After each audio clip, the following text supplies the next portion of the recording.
Okay, we're going to look at this list of ordered pairs, and we're going to decide whether or not the relation can represent a function or not. Okay, so this is similar to the last type of problem where we had the domain listed out and the range listed out, and then we had the arrows drawn across. Okay, and I'm actually going to do something similar. Okay, I see 1 is paired up with 1.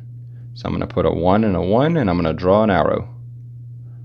Okay, 18 is paired with -6.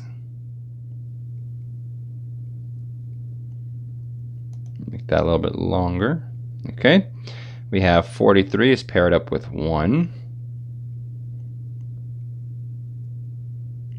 Okay, we have 1 is paired up with 3.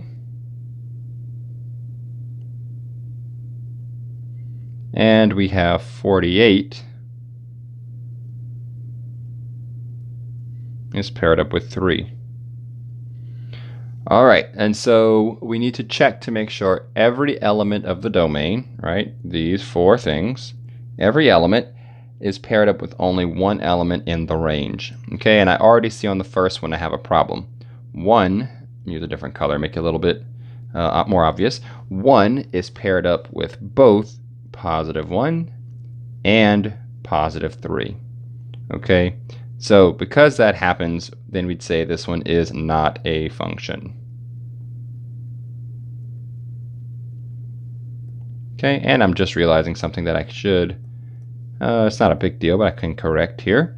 This 48 can pair up with this 3 as well. Now I do want to point out the fact that this 3 is in the range and it has 2 different x values that go to it. That actually doesn't matter. Okay, I don't care if the range has an element that matches with 2 elements in the domain.